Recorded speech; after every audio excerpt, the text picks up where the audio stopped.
Hi everyone. Okay, so this video tutorial is going to be dedicated to learning how to add more hair to your wig to achieve a more full, look like with more body, more volume to your hair. I'm doing this particularly because I get asked a lot, how is your hair so full? Where do you get that wig? Well, a lot of times I buy a wig and I make sure to brush it out, one, and then two, I add hair to it. Just brushing it out really adds a lot. Some people don't want to. They think, oh, I'm going to break the curl, whatever. You're meant to break the curl. It's not supposed to look shiny and wet and like... Anyways, if you don't want to look like a little girl from Toddlers and Tiaras, brush out your hair, add baby powder so it's not so shiny. Okay, so this is the wig that I'm going to be using today. It's actually cuter than it looks, but the head is really messed up. It has like spray paint on it. I got this in Oakland. It was like 50 bucks because it's a lace front. I mean, it may look full, it may look luscious, whatever, but when you put it on top of crazy drag makeup and huge shoulders and a big square jaw face, it starts to look a little flat. So again, you will need hair, whatever length, color, texture you choose. You will need thread. I recommend that you get the same color as the hair, so I'm using black hair. I'll choose black. Normally they only have black and blonde and brown. They don't have like red or whatever, but you just choose whatever you want to use. A needle. I'm going to use a curved needle. It's like 99 cents. The thread too. And then you can either use bobby pins, which you probably can't see. And then these little clips, which are cool, and I like them a little more than bobby pins because they will hold the hair in place when you part it, but they won't dent the hair. Bobby pins can dent your hair. Either one, they're both. I actually think the clips are cheaper. So, and a brush or comb. I can't find my rat tail comb, so I'm just going to use this. It doesn't really matter. And scissors. Make sure you have scissors to cut the tracks because they're kind of hard to cut. So once you have your wig in place, what you want to do first is part wherever you want to put the hair.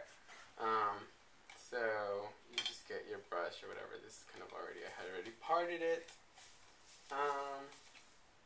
You put like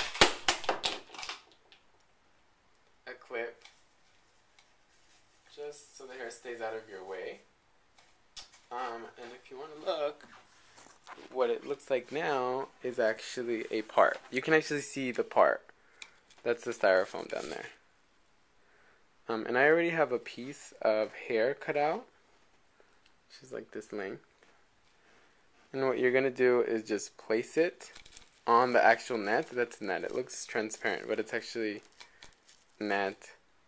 And what you're going to do is start sewing from one end, which would be like here, to this end.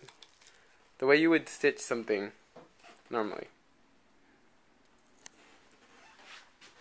So I got my needle and I have thread in there. So you just, like I said, you stitch from one end to another. So you just left to right.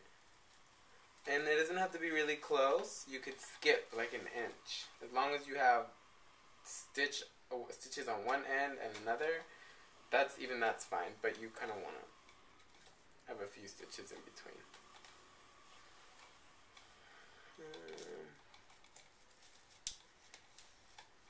And this is really going to give you like a full head of hair. You could tease it and it'll look fine and great. Then you just knot it on one end and cut it. And there you have your first track. Well, my first track in this hair. You can really see it now. See, you can't even see it. It like blended right in. Isn't it cute? So I don't know if you can tell the difference now, but I added around 6 tracks from here to here. And I can tell, like I can see the difference. It looks much more full, and I actually have a lot more to tease if that's what I would like to do, which I do. So for teasing, what I normally use is just like any kind of little comb. Brushes work too sometimes. And I really, really like some Pump It Up styling spritz. It's really, really good. It leaves the hair really, really hard. And I actually think it's a little better than Aquanet. Which I also do like this bottle right here. I don't know if you can recognize it, but this is good, but this is better. No aerosol, and it's really good. So what I really, really like to have is my hairline, the hair in the front.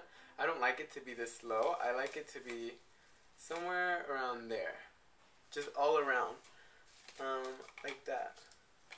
Ah, all around, even on the sides, because it frames your face really well, and it just looks really, really good. And again, this is a lace front. Let me show you what I mean by that. I don't know if you can tell very well.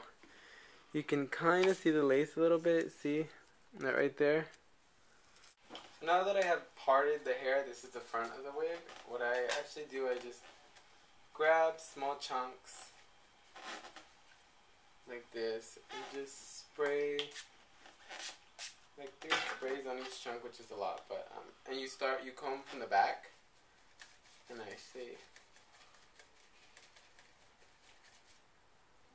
So you make sure you bring what you're teasing to the very bottom.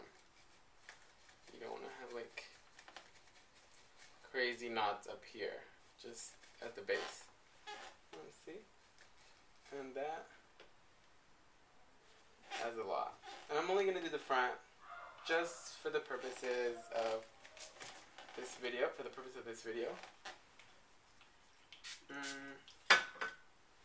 Same thing.